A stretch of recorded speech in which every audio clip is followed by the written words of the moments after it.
اب ہمارا حال یہ ہے، ہم کہتے ہیں کہ ہم مسلمان ہیں اور دعویٰ بھی خوب کرتے ہیں، ہم ٹوک کر کہتے ہیں جیسے کہ یہود اور نصارہ کہا کرتے تھے وقالوا لن يدخل الجنة إلا من كان هودا أو نصارى، یہود اور نصارہ کہتے تھے کہ جنت کی ٹھیکیداری تو یہود اور نصارہ کے علاوہ کوئی جا ہی نہیں سکتا، جنت پر کون جائے گا؟ یہود اور نصارہ، یہ یہود اور نصارہ ہے۔ اور آج ہم بھی کہتے ہیں، ہم بھی تو یہ دعویٰ کرتے ہیں کہ جنت میں کون جائے گا؟ مسلمان۔ ہم کون ہیں؟ مسلمان۔ لہذا جنت کا مالک کون ہوا؟ مسلمان۔ ہم مالک کہتے ہیں نہیں کہتے ہیں کہ جنت میں تو مسلمان ہی جائیں گے اور ہم مسلمان ہیں جی۔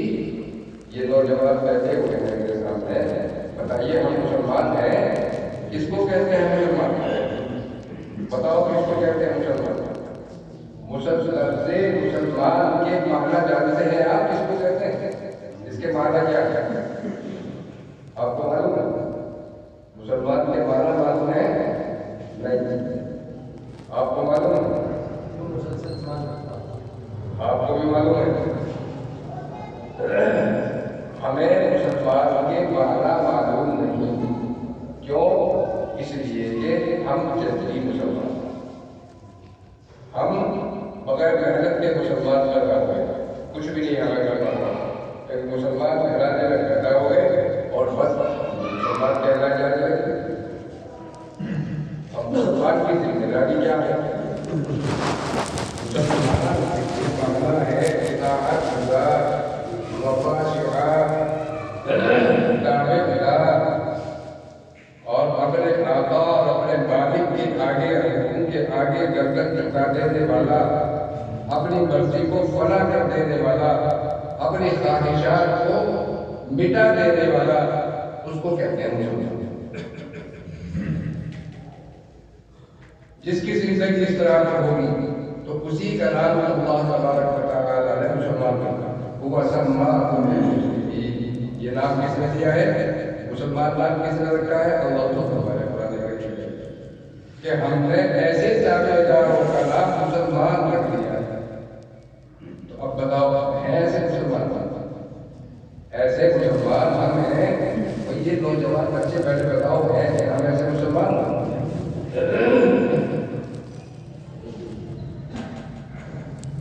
ہم تو ایسے مسلمان ہیں۔ اللہ پاک فرمائے اس آیت کا مطالبہ کرتے ہیں جو آیت میں نے پڑھی کہ اے ایمان والو اسلام میں پورے کے پورے داخل ہو جاؤ اور شیطان کی خواہشات کا اتباع نہ کرو۔ شیطان تمہارا خدا دشمن، اصلی دشمن وہیں سے چلا گیا۔ جہاں انسان کو پیدا کیا ہے اور وہیں سے اس نے دشمنی تمہارے خلاف بات دی، حسد اور جلن سے پیدا ہو گیا، وہیں سے چلا رہا ہے۔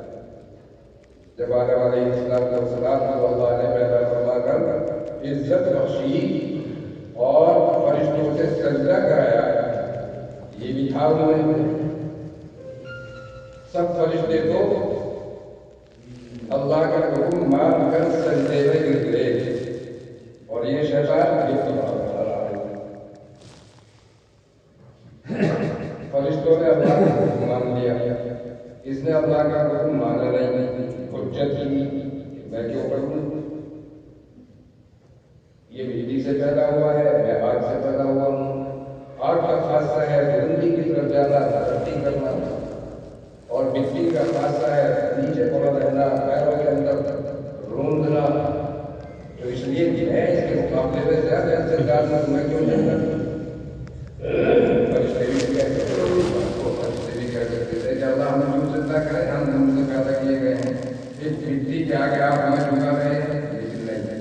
فرشتوں نے جیسے ہی اللہ کا حکم آیا وہ سوچنے کے لیے تو اللہ تبارک و تعالیٰ نے فرشتوں کو عزت بخشی، فرشتے ہو گئے اور شیطان نے اللہ کا حکم نہیں مانا تو یہ ہو گیا لاپرواہ، اور شیطان کا مطلب ہو گیا شیطان علیہ لعنت کا خوف ساری زندگی دی، قیامت تک کے لیے اس کے گردن پر لعنت کا خوف کر لیا۔ تو ہمیں اس طرح کا مسلمان بننا ہے جیسا کہ اللہ تبارک و تعالیٰ چاہتے ہیں، ایسا مسلمان نہیں بننا عادت یہ کرنا پڑے عادت اللہ کو ایسا مسلمان نہیں چاہتے۔ میں ایک مثال سے یہ کرتا ہوں، وہ ہے تو مثال لیکن وہ دل بیٹھ گئی ہے ہمارے اوپر، شاید آپ کی بھی سمجھ میں آ جائے۔ عید آپ جانتے ہیں، دیکھا بھی ہوگا بہت سے لوگوں نے، ایک جنگلی کتا کہہ لیجیے، کتے کی شکل کا ہوتا ہے لیکن جب کسی کو بزدلی سے تشویش دیتی ہوتی ہے اسے گیدڑ کہہ دیتے ہیں، بزدل بھی ہوتا ہے، لیکن جب اپنے سی پہ آ جاتا ہے تو پھر وہ بزدلی سب ختم ہو جاتا ہے۔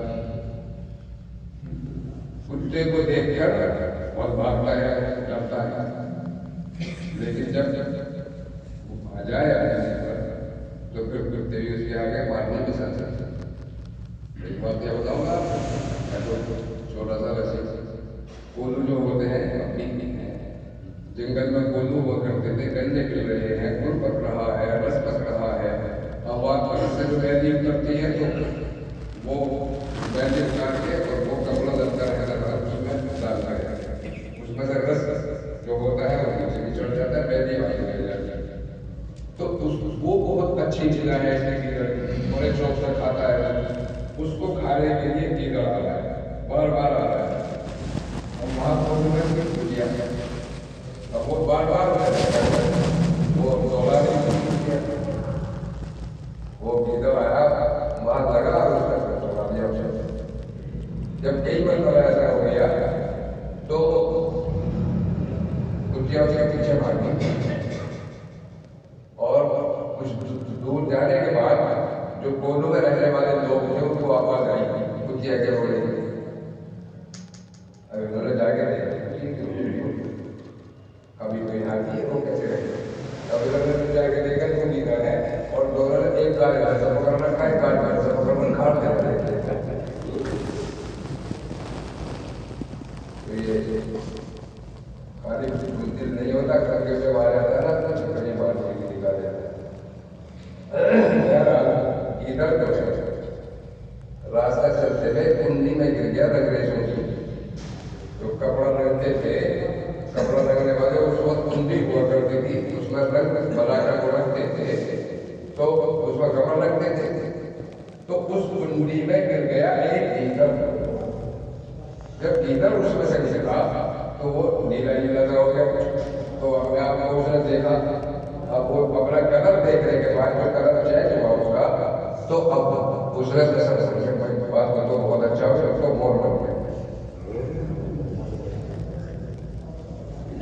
کیا سمجھا اس نے اپنے آپ کو؟ میں مور ہو گیا۔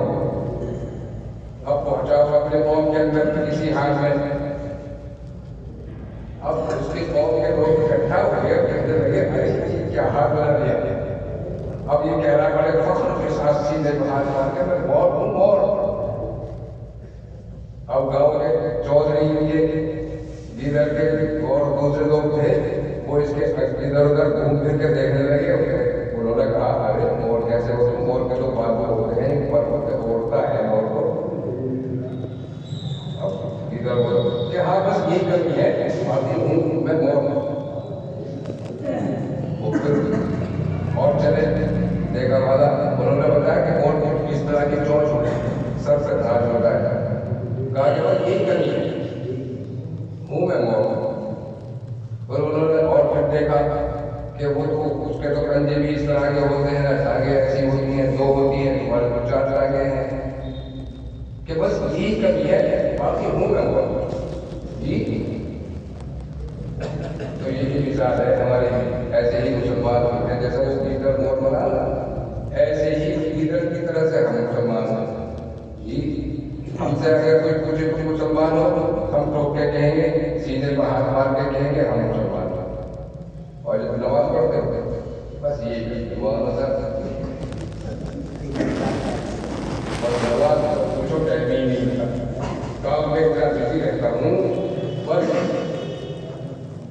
بس سونے کا ٹائم بھی بھاگ دوڑ سے نکالتا ہوں، کھانے کا بھی پتہ نہیں لگتا ہے۔ پھر جب رمضان المبارک کا مہینہ آیا اور پوچھا قاضی صاحب سمجھ رہے ہیں، مولانا مہتاب صاحب نے پوچھ رہے ہیں، ارے بھائی رمضان کا مہینہ آ گیا ہے، لوگوں روزہ رکھ لو، اور وہ کہہ رہے نوجوان سے سارے بھائی نوجوان روزہ رکھا نہیں رکھا جی مولانا صاحب بس کیا بتاؤں، بس آنکھیں نہیں کھلتی، اور پھر اتنا لمبا دن کیسے کٹے گا، ہمت ہی نہیں ہوگی، تو یوں کیسے مسلمان بس مولانا صاحب بس یہی کمی ہو کہ روزہ نہیں لگتا، نہیں لوگ پکا مسلمان، روزہ رکھنے والوں سے بھی پکا مسلمان ہو جو کہ دعوت نہیں کرے گا، ہے نا، ہے حالت ہماری۔ اور اگر مجھے کہہ دیا جائے شراب مت پیا کرو، شراب اسلام کے اندر حرام ہے، کہ ہاں مولانا صاحب یہ غلطی مجھ سے ہو رہی ہے، لیکن میں شراب نہ پینے والوں سب بڑھیا اور مضبوط مسلمان ہوں۔ سود اختیار مت کرو، سود مت کرو، یہ آج کا رواج ہو رہا ہے آج کل مسلمانوں کے اندر۔ دیکھو سود کا بھی رواج ہے، شراب بھی پی جا رہی ہے مسلم معاشرے کے اندر، اور کسی طرح سے زنا کاری بھی عام ہے، سچا بھی کھیلا جا رہا ہے، اور طرح طرح کی جتنی برائیاں ہو سکتی ہیں وہ سب مسلم معاشرے کے اندر آج موجود ہیں، اور مسلمان کا گلا بھی کاٹ رہا ہے، مسلمان کے خلاف عدالت پر کھڑا ہو کر جھوٹی گواہیاں بھی دے رہا ہے، اور آگے ہو رہا ہے، تو یہ مسلمان کے کام ان سب کے ہوتے ہوئے بتاؤ کہ مسلمان ہے؟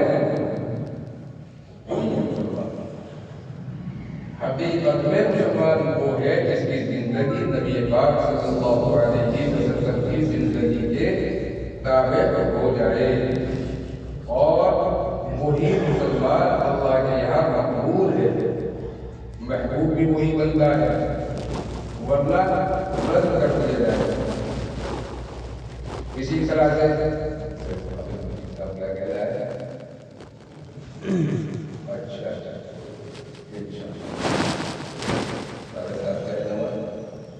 نہیں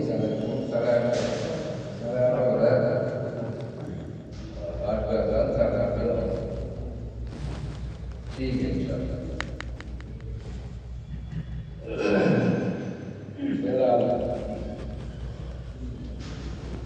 تو ہمیں مرکز کا مسلمان بننا چاہیے۔ جمعیت علماء ہند جو ہماری جماعت ہے اور ہر طرح سے ہمارے لیے ہر ضرورت پر کھڑی رہتی ہے، آج جمعیت کے اکابرین یہ چاہ رہے ہیں کہ ہمارا معاشرہ جس کی پہچان آج برائیوں سے ہو رہی ہے، اگر کہ کسی مسلمان گاؤں کی یا بستی کی یا محلے کی وارڈ کی پہچان اگر کرایا جائے کہ اس سے پہلا کون سا وہ جہاں سب سے زیادہ گندگی، جہاں سب سے زیادہ بدتمیزی ہو، جہاں سب سے زیادہ بداخلاقی کا مظاہرہ ہو، جہاں سب سے زیادہ بچے جنگی گندا کھیلتے ہوئے نظر آئے، میں سمجھ لے رہا کہ پوری محلہ مسلمانوں کو آج ہماری پہچان یہ بڑی ہوئی ہے، جبکہ اسلام صفائی پسند مذہب ہے، اسلام ہی نہ صفائی کے اصول سکھائے ہیں، ورنہ دوسرے لوگ کیا جانیں کہ صفائی کیا ہوتی ہے۔ یہ لوگ تو جیسے آج پیشاب پی رہے ہیں ایسے ہی پیشاب پیتے رہیں گے، پیشاب کو پاک سمجھ رکھا بہت سے لوگوں نے، لیکن اسلام تو پیشاب کو ناپاک قرار دے رہا ہے اور ناپاک بھی قرار دیتا رہے گا۔ تو اسلام نے تو صفائی کو پیدا کیا ہے، اسلام نے صفائی سکھائی ہے، صفائی کی باریکیوں کو سکھایا ہے، اسلام نے رہنے کا سلیقہ بتایا ہے، اسلام نے ہر تہذیب اسلام نے سکھائی ہے۔ آج ہماری مثال کچھ ہے کہ ہو گئی ہے، جیسے ایک بوڑھی عورت مسجد کے دربارے پر کھڑی ہو کر بات کی تھی، ایک شخص کوئی بیچارہ وہ پوچھنے لگا بڑھیا ہمارا تمہارے کوئی بیٹا نہیں ہے کہ ہاں بیٹا ہے، پھر کیوں معلوم ہے؟ کہنے لگی کہ میرے شوہر کا انتقال ہو گیا اور میرا بیٹا جو ہے وہ باہر ملک چلا گیا، سعودی میں چلا گیا کمانے، اور جو کچھ مجھے خرچہ دے دیا تھا وہ سب ختم ہو گیا۔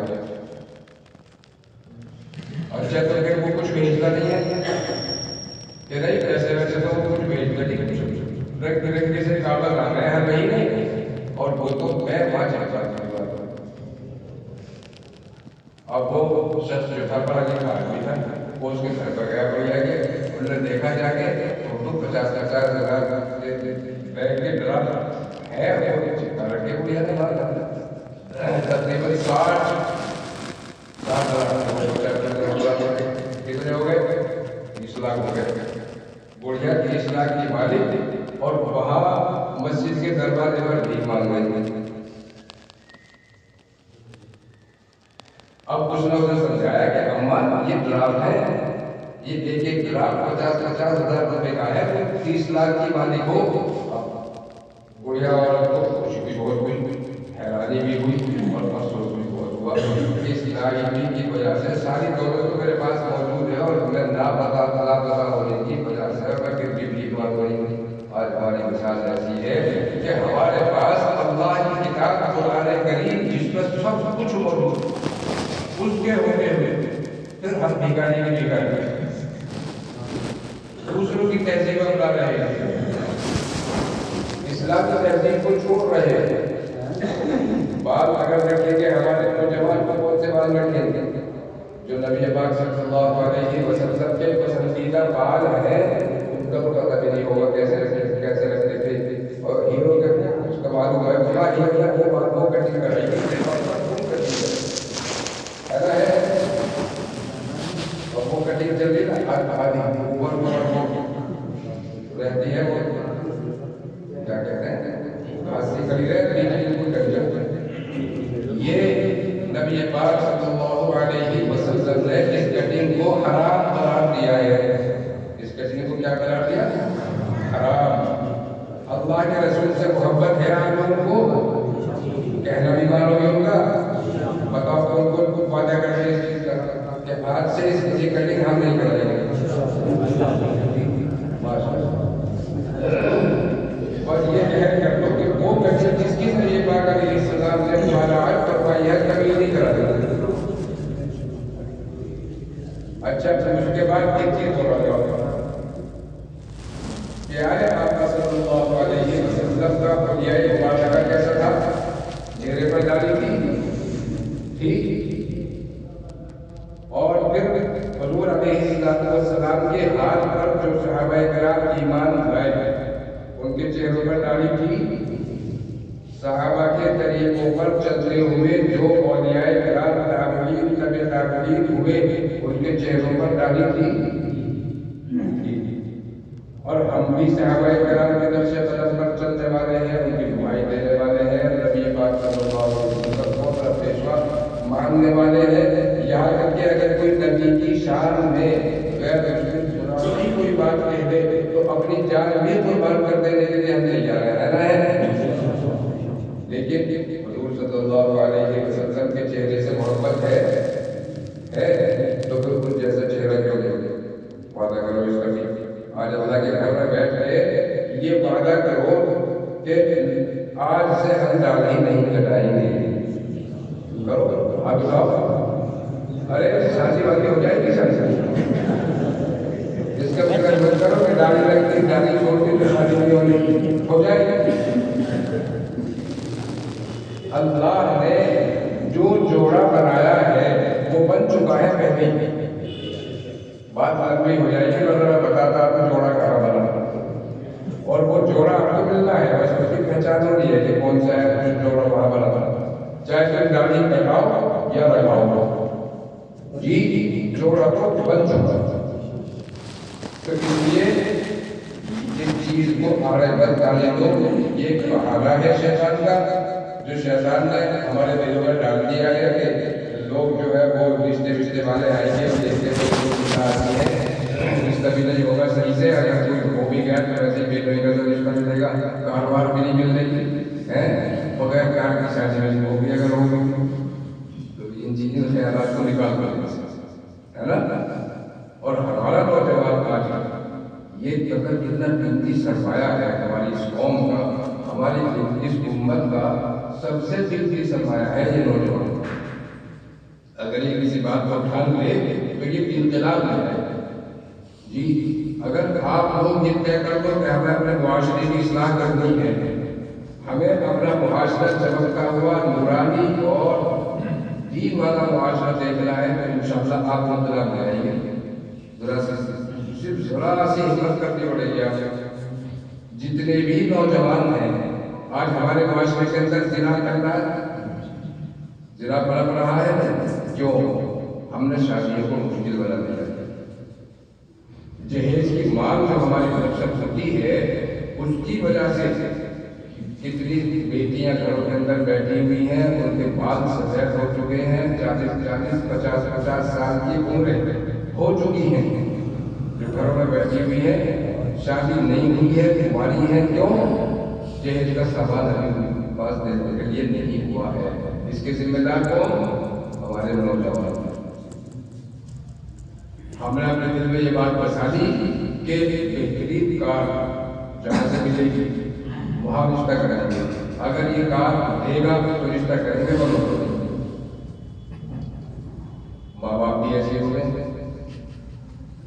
تو اس لیے دوستو اگر نوجوان ٹھان لیں تو ہمارے ماں باپ جو ہے وہ مجبور ہو جائیں گے۔ ہم یہ طے کر دیں کہ ہم اپنی شادی کرا دی بغیر جہیز کے۔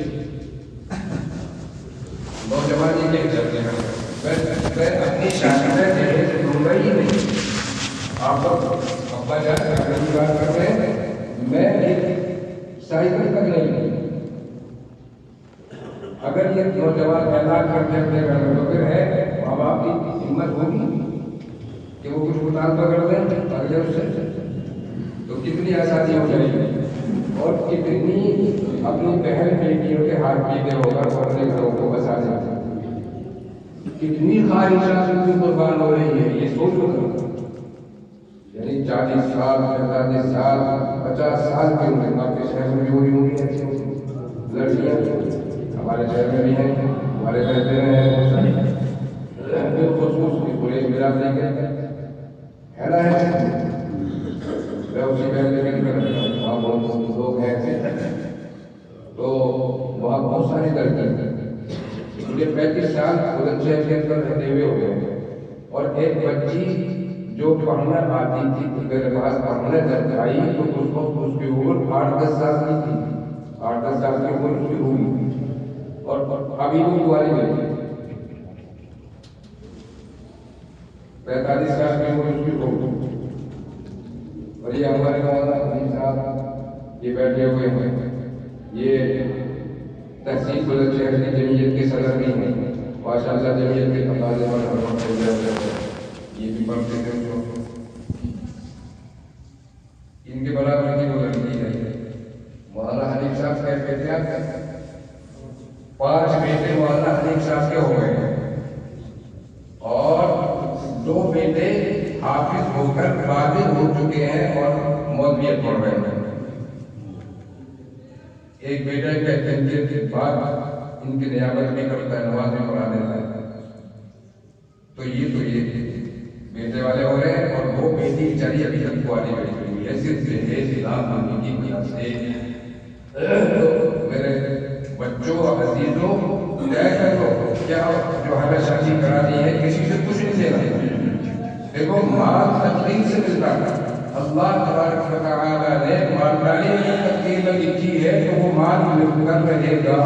ساری دنیا بھی اگر زور لگائے کہ آپ کو نہ ملے تو پھر بھی ملے، اور اگر تقدیر میں نہیں ہے تو ساری دنیا بھی مل کر آپ کو کچھ دینا چاہے تو ایک دن کا نہیں دے سکتے۔ تو یہ مالداری جو ہے یہ تقدیر کے اوپر ہے، اگر تقدیر میں ہے تو ملے گی، تو آپ کسی کو مجبور کر کے کیوں دے رہے ہیں؟ یہ ایک طرح سے مجبور کر کے اس کے گھر میں بیٹھے ڈالنا ہے، لہٰذا بغیر جہیز کی شادی کوئی بات نہیں، بغیر جہیز ہم نے اپنے بیٹوں کی شادی کی بغیر جہیز، کسی سے کچھ نہیں، الحمدللہ کچھ بھی کمی نہیں ہے۔ آپ کر کے تو دیکھو ایسے کتنی برکت ہوگی۔ حدیث شریف میں تو فرمایا گیا کہ سب سے زیادہ بابرکت شادی وہ جس پر کم سے کم خرچ، اور ہم کیا کہتے ہیں سب سے بڑھیا شادی وہ جس میں زیادہ سے زیادہ 2-2 لاکھ کے ہوٹل کی کیا ضرورت ہوتی ہے؟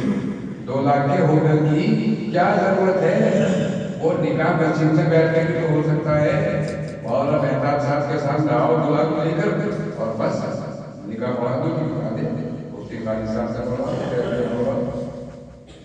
کتنا آسان ہے نکاح، شریعت نے تو بہت آسان کیا، لیکن ہم نے جہیز کا مطالبہ کر کر کتنا مشکل بنا دیا ہے کہ اس کی وجہ سے آج ہمارا مسلم معاشرہ زنا کاری میں مبتلا ہو رہا ہے. تو یہ ذمہ داری ہم لوگوں جو خصوص ہمارے نوجوانوں. تو جمعیت علماء ہند یہ چاہ رہی ہے کہ ایسا معاشرہ تشکیل کیا جائے. تو اس کی بتاؤ معاشرے کی اصلاح کے لیے کون کون تیار ہے؟ سب لوگ تیار ہیں؟ اب آپ بتاؤ، ہاتھ اٹھانے کا نکل ہے. آپ لوگ معاشرے کی اصلاح کے لیے تیار ہیں. اس کے لیے دیکھو جمعیت علماء جو بھی کام کرتی ہے وہ سب نہیں کے کام. ابھی مسئلہ ہے کہ جمعیت علماء کی کیا کی جماعت میں انصاف کا کوئی بات ہوتی. بہت سے لوگ کہہ دیتے ہیں کہ جمعیت علماء جو ہے وہ سیاسی جماعت، سیاسی نہیں، خالص دینی جماعت ہے.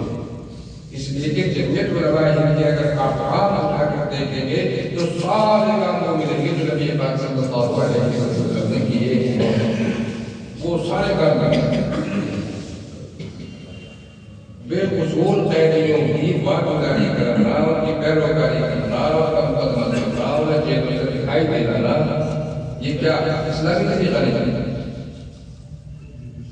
خود اللہ تبارک و تعالیٰ نے نیک لوگوں کی پہچان ہے اس چیز کو کیا فرمایا ہے؟ ان الابرار یشربون من کأس کان مزاجها کافورا. نیک لوگ فرمائے ہیں تو پہچان کا کیا ہے؟ انما نطعمکم لوجه اللہ لا نريد منکم جزاء ولا شکورا. اور اس سے اوپر کی آیت میں اللہ فرماتے ہیں کہ نیک لوگوں کی علامت یہ ہے کہ وہ اللہ کی محبت میں، اللہ کی رضا کی وجہ سے یتیم، مساکین اور قیدیوں کی دیکھ بھال کرتے ہیں. اور اللہ نے تو قیدیوں کی تخصیص بھی نہیں فرمائی. مسلمان ہے اور اس وقت تو مسلمان قیدی ہوا بھی نہیں کرتے. اس وقت تو اگر قیدی تھے بھی تو وہ غیر مسلم، غیر ایمان والے قیدی ہوا کرتے تھے. تو ان کی بھی خبر گیری کرنے کو اللہ تبارک و تعالیٰ مسلمانوں کی نیک لوگوں کی نیکی اور بھلائی جو شمار فرماتا ہے. تو جمعیت علماء ہند اس کام کو کرتی ہے. تو اگر جمعیت علماء ہند آپ سے کوئی مطالبہ کرے اس طرح کا تو اس کے لیے ہمیں تیار رہنا چاہیے اور یہ سوچنا چاہیے کہ جمعیت علماء کا ہر کام اور اس میں اٹھایا جانے والا ہر قدم اللہ کے راستے میں اٹھنے والا.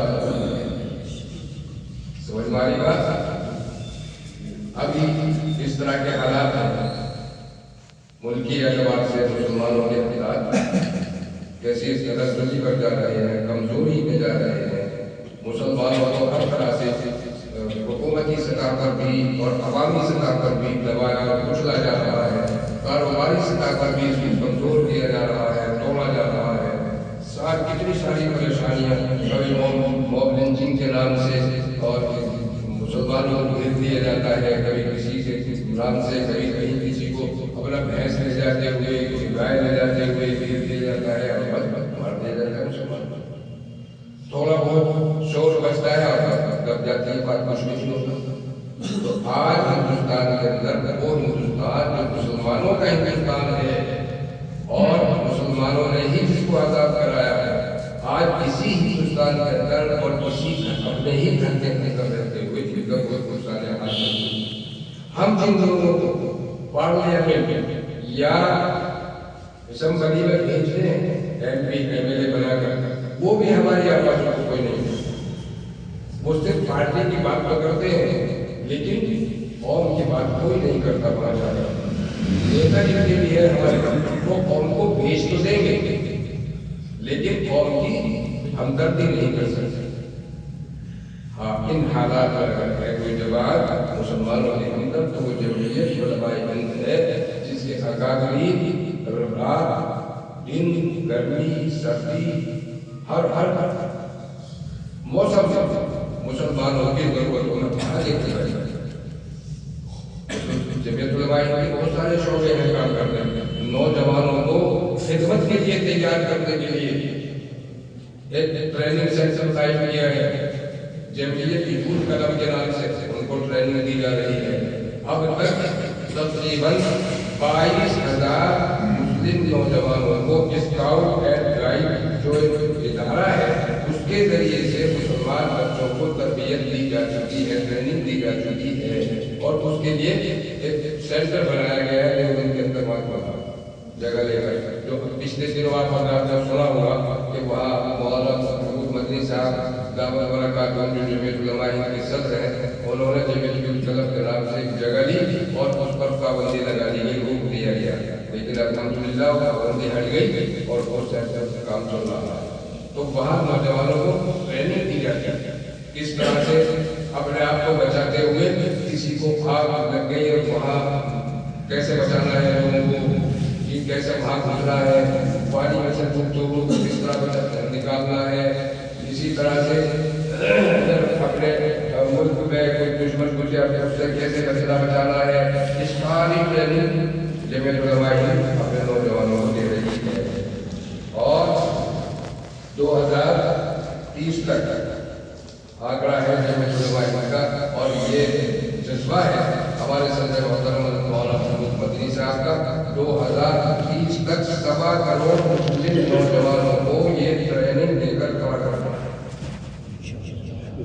اور یہ ادارہ ایسا ہے یہ کوئی حکومت کا مخالف ادارہ نہیں ہے، بلکہ یہ تو وہ ادارہ ہے جس کی اجازت پورے عالم نے دے رکھی ہے. تمام عالمی حکومتوں میں اس کی اجازت دے رکھی ہے. یہ کوئی غیر قانونی ادارہ نہیں ہے اور نہ اس کو کوئی روک سکتا ہے. نہ کوئی حکومت روک سکتی، نہ کوئی پولیس روک سکتی ہے اس کی ٹریننگ کو، نہ کوئی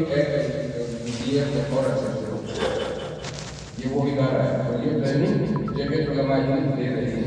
ابھی مولانا صاحب بتا رہے ہیں بہت وقت چاہیے اگر میں آپ کو بتانے آ جاؤں. یہ ساری خدمات اس کے ذمہ دار اور صدر جناب مولانا محمود مدنی صاحب کیا آج کل اس دور میں اتنے متفکر رہتے ہیں اور کیسے کیسے طرح طرح کے منصوبے مسلمانوں کو پریشانیوں سے نکالنے کے ان کے ذہنوں میں آتے رہتے ہیں اور محنت ان کوششیں کرتے رہتے ہیں، اپنے لوگوں کو لگائے رکھتے ہیں. تو آج اس مایوسی کے دور میں مسلمانوں کو اس مایوسی سے نکالنے کے لیے کافی دن سے کوئی پروگرام نہیں ہوا تھا. تو اب جمعیت علماء ہند نے رام لیلا میدان میں ایک پروگرام رکھا ہے جو 13 فروری 12 فروری 2024 اب 22 چل رہا ہے، 22 ختم ہو جائے گا اور فروری 2023 میں یہ جمعیت علماء ہند کی طرف سے تمام ہندوستان کے مسلمانوں کا ایک پروگرام ہو رہا ہے بہت بڑا رام لیلا میدان دہلی کے اندر. ہم سے پہلے بھی جب مسلمانوں پر اس طرح کی پریشانیاں آئیں اور حضرت فدائے ملت رحمۃ اللہ علیہ کے زمانے میں جب گجرات کے اندر وہ جنگیں اور فسادات ہوئے اور جب مسلمان یہاں ہم اپنے بلند شہر کے اندر رہتے ہوئے محسوس کرتے تھے ایسی دل پر مردنی سی چھا گئی، خوف سے چھا گیا، بازار میں نکلتے ہوئے بھی ڈر سے محسوس ہو رہا تھا. ایسا حال مسلمانوں پر خالی ہو گیا تھا گجرات کے اندر فساد ہوا 2002 کے اندر. تو اس وقت حضرت فدائے ملت رحمۃ اللہ علیہ جمعیت علماء کے اللہ کو آواز دی. مسلمانوں نے لبیک کہہ کر جب رام لیلا میدان کو بھرا اور وہ حضرت فدائے ملت رحمۃ اللہ علیہ للکار قوم مسلم کے جذبے کو ابھارا تو وہاں سے جب ہم واپس ہو رہے تھے تو مجھے خوب یاد ہے سارے مسلمان ایسا دوڑ رہے تھے جیسے انہیں کیا کچھ مل گیا، بڑے ہمت حوصلے کے ساتھ واپس ہو رہے ہیں. تو آج بھی کسی طرح کے حالات ہیں اور ان حالات سے نکالنے کے لیے جمعیت علماء ہند جب پروگرام کرتی ہے تو وہ بیکار نہیں جاتے. تو انشاءاللہ اس سے ہمیں ایک جینے کا حوصلہ ملے گا اور ہمیں اپنے ملک کے اندر ہندوستان کے اندر اس کی خدمت کرنے کا ایک جذبہ ہمارے اندر پیدا ہوگا. تو اس کے لیے بھی آپ حضرات کو تیاری کرنی ہے. تیار رہیں گے اور بسوں کے ذریعے سے وہاں جانا ہے. بسیں بھر بھر کے وہاں لے جانا ہے۔ دیکھو آج جو پارٹی اپنی مقبولیت دکھانا چاہتی ہے کہ ملک کے اندر یا صوبے کے اندر یا ضلع کے اندر کتنا پاور ہے تو اپنے ریلی نکلتا ہے۔ تو جمعیت علماء ہند اگر ان کی آواز پر آپ لوگ کھڑے ہو جائیں گے تو حکومت محسوس کرے گی کہ وہ مسلمان لیکن علماء ہند کی آواز پر کہیں گے کہ یہ تو اگر جمعیت علماء ہند کے صدر کو کہیں آگ میں کودنے کے لیے تو آگ میں بھی کودنے کے لیے تیار ہے، اور اگر دوڑنے کے لیے کیا دوڑ لگانے کے لیے تیار ہے۔